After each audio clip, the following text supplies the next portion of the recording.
Airport থেকে বের হয়ে দেখি ভাইয়া কোলে একটা পিচ্চি মেয়ে নিয়ে দাঁড়িয়ে আছে। আমি ভাইয়ার দিকে এক দৃষ্টিতে তাকিয়ে আছি। কতদিন পর নিজের আপন ভাইকে দেখলাম, মনে একটু শান্তি হলো। কিন্তু আফসোস, ওর কাছে গিয়ে জিজ্ঞেস করতে পারবো না, ভাইয়া তুই কেমন আছোস। আর এমনিতেই আমাকে কেউ এই অবস্থায় দেখলে চিনবও না। ভাইয়া মেয়েটাকে কোলে নিয়ে চলে যাচ্ছে। ভাবলাম গিয়ে কিছু জিজ্ঞেস করব, না থাক, পরে যদি সন্দেহ করে। তবে ভাইয়ার কোলে এই পিচ্চি মেয়েটা কে চিনতে পারলাম না। কে হতে পারে? কোনোভাবেও তো আমার ভাতিজি নয়, কি জানি হতেও পারে। বাংলাদেশ তো ঠিকই চলে আসছি, কিন্তু এখন কোথায় যাব? বাড়িতে গেলে যদি পরিচয় দিই, জুতা দিয়ে পিটিয়ে বের করে দিবে। অবশ্য টাকার অভাব নেই আমার কাছে। বন্যার বাবা যেই টাকা দিয়েছে গুণও শেষ করা যাবে না। এখান থেকে সরাসরি রিয়াদের বাসার সামনে চলে গেলাম। দেখি রিয়াদের বাসায় থাকার ব্যবস্থা করতে পারি কিনা। সেই সুযোগে আবার রিয়ার সাথেও দেখা হয়ে যাবে। রিয়াদের বাসার সামনে নেমে দেখি কোনো কিছুই পরিবর্তন হয় নাই, সব আগের মতোই আছে, শুধু মানুষগুলোই পরিবর্তন হয়ে গেছে হয়তো। রিয়াদের বাসার সামনে দাঁড়িয়ে আছি। আজ বহু বছর পর আমার রিয়াকে দেখবো। জানি না ও ভালো আছে কিনা, তবে আমি তো সবসময় ওর জন্য দোয়া করতাম যেন ভালো থাকে। হাতটা কাঁপছে, ভয়ে কলিং বেল বাজাতে পারছি না। যদি কেউ একবার চিনে ফেলে আমার সবকিছু শেষ হয়ে যাবে। তবে এইবার আর আগের মতো কোনো রকম বোকামি করা যাবে না। কলিং বেল বাজিয়ে কিছুক্ষণ দাঁড়িয়ে আছি।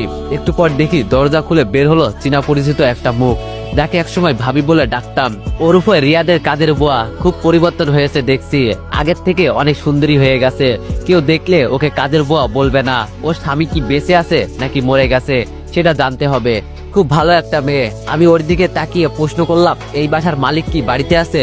কিন্তু ও অদ্ভুত দৃষ্টিতে আমার দিকে তাকিয়ে বলল, যান যান, আজকে কোনো ভিক্ষা দিতে পারবো না, একটু আগে একজন এসে নিয়ে গেছে।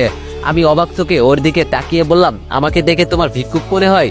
ভিতর থেকে আওয়াজ এলো, কে এসেছে রে তুবা? মানে মনে মনে বললাম, তাহলে এর নাম তুবা, নামটা বেশ ভালোই।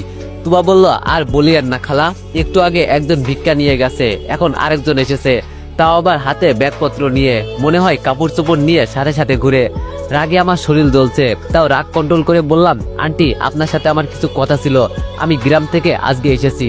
আন্টি বাইরে এসে কাজের বুয়ার দিকে চোখ রাঙিয়ে বলল, মানুষ চিনে কথা বলবি, কাকে কি বলিস, আজকাল কি তোর মাথা গেছে? তুবা যেতে যেতে বলল, দেখে তো একদম জঙ্গলির মতো লাগে, যে কেউ দেখে এটাই মনে করবে যে ও একটা। আর কিছু বলল না, চুপচাপ চলে গেল। আন্টি আমার দিকে তাকিয়ে বলল, ওর কথাই কিছু মনে করিও না, আসলে ও তোমাকে চিনতে পারে নাই। আমি না বোঝার ভান করে বললাম, ও কি আপনার মেয়ে হয় নাকি? আন্টি বলল, না বাবা, ও আমাদের বাসার কাজের বুয়া। আচ্ছা তুমি কি জন্য এখানে এসেছো জানতে পারি? আমি একটু মন খারাপ করে বললাম, আসলে আন্টি আমি একটা বড় বিপদে পড়ে গেছি, তাই এখানে আসা। আন্টি বলল, কি হয়েছে তোমার? আমি কি কোনোভাবে তোমাকে সাহায্য করতে পারি? আমি বললাম, আসলে আমি আজকে গ্রাম থেকে এসেছি, বাবা খুব অসুস্থ, আমার পরিবারের অবস্থা ততটা ভালো না। বাবার উপর আমরা সবাই নির্ভরশীল ছিলাম, কিন্তু উনি অসুস্থ, তাই আমি কোনো চিন্তা না করে ঢাকায় চাকরির উদ্দেশ্যে বেরিয়ে পড়ি। একটু লজ্জা পেয়ে বললাম, আসলে আন্টি আমার কাছে এত পরিমাণ টাকা নাই, তাই ভাবছি যদি একটা থাকার মতো রুম পেয়ে যাই, তাই আপনার বাসায় নক করা। চিন্তা করবেন না, আমি ঠিক সময়ে বাসা ভাড়ার টাকা দিয়ে দিব, শুধু থাকার মতো একটু জায়গা দেন। বেশি করে পাম দিলাম যাতে আন্টির মন নরম হয়। আন্টি আমার কথাগুলো খুব মনোযোগ দিয়ে শুনে বলল, দেখো বাবা, তোমার কথা আমি বুঝতে পারছি, কিন্তু সিঙ্গেল ছেলেদের বাসা ভাড়া দেওয়া নিষেধ। আমি বললাম, এভাবে বলবেন না আন্টি, দরকার হলে আমি সারাদিন রুমে বসে থাকবো, শুধু চাকরির সময়ে বাইরে থাকবো, এই মুহূর্তে কই যাব বলেন? আন্টি বলল, তোমার নাম কি? আমি বললাম, মোহাম্মদ দীপু হাসান। আন্টি বলল, কিসের চাকরি করতে চাও? আমি বললাম, আগে আন্টি বাসাটা পেয়ে নি, পরে দেখি চাকরি কপালে জোটে কিনা, তবে আপনি চিন্তা করবেন না, মাস শেষ হওয়ার আগেই টাকা দিয়ে দিব। মনে মনে বললাম, আমার কাছে এখন যেই টাকা আছে আপনাদের মতো 3-4টা বাসা মুহূর্তেই কিনে নিতে পারবো।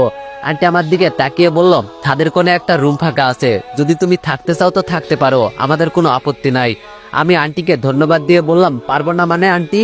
তবে অচেনা একটা ছেলেকে আপনি যেইভাবে বিশ্বাস করলেন না, আমিও ঠিক সেইভাবে এখানে বিশ্বাসের সাথে থাকবো। আন্টি বলল, তোমার কথা শুনে বেশ খুশি হয়েছি, ভিতরে এসো। আমি বললাম, জি।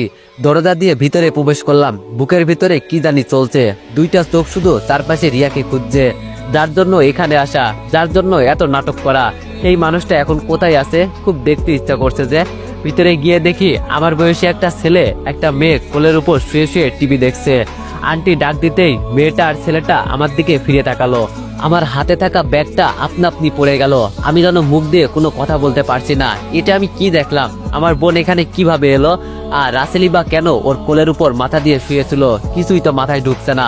তাড়াতাড়ি নিজেকে আবার স্বাভাবিক করে নিচ থেকে ব্যাগটা তুলে নিলাম। কাউকে বুঝতে দেওয়া যাবে না আমার আসল পরিচয়ের কথা। আন্টি হেসে হেসে বলল, এটা আমার বড় ছেলে। আর আমার আপুকে দেখিয়ে বলল, এটা আমার বৌমা। তার মানে কি আমার আপুর সাথে রাসেলের বিয়ে হয়েছে? কিভাবে সম্ভব? আর আমার আপু এই কাজ কেমনে করলো? আমার তো বিশ্বাসই হচ্ছে না। নাকি রাসেল আবার কোনো নাটক করছে আমার বোনকে নিয়ে? এবারও আমার সাথে কিছু করলে আমিও ছাড়বো না। রাসেল আমার দিকে তাকিয়ে বলল, কে এই ছেলে আম্মু, আর কোথা থেকে এসেছে? আন্টি বলল, আমাদের এখানে আজকে থেকে থাকবে। রাসেল ওর মায়ের দিকে তাকিয়ে বলল, যাকে তাকে না জেনে রুম ভাড়া দিয়ে দাও, এটা কিন্তু ঠিক না আম্মু। এর মাঝে আমার আপু বলে উঠলো, এই ছেলেকে কেমন জানি আমার চেনা চেনা লাগছে। আন্টি সবাইকে থামিয়ে দিয়ে বলল, এই তোরা থাম, কি শুরু করলি?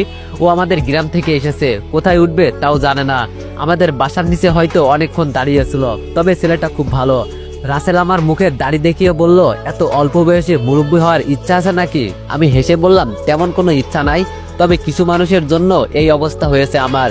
রাসেল বলল, গ্রামে কি করো তোমরা? আমি বললাম, এই তো আমার বাবা কৃষি কাজ করতো।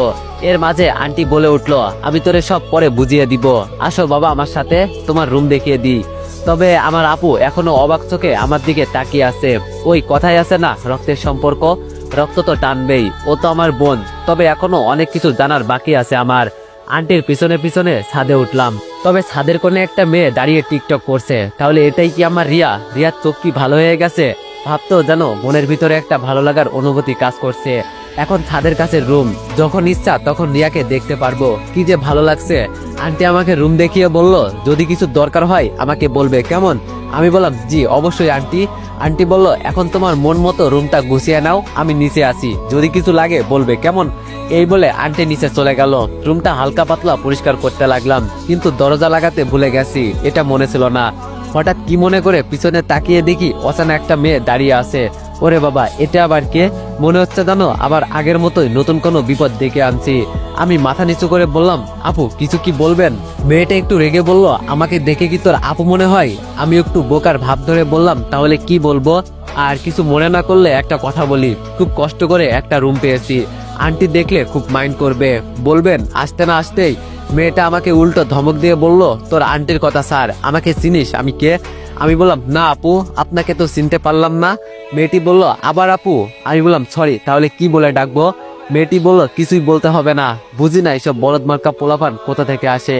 একটা তো হ্যান্ডসাম পোলা আসতে পারতো, একটু লাইন টাইন মারতে পারতাম। আস্তে করেই বললো এই কথাটা, তবে আমি শুনে ফেলেছি আমাকে বলদ বলছে। আমাকে চিনলে আর এই কথা বলতি না। মেয়েটাকে দাঁড়িয়ে থাকতে দেখে খুব আগ্রহ নিয়ে বললাম, আপনি কি বাড়িওয়ালার মেয়ে?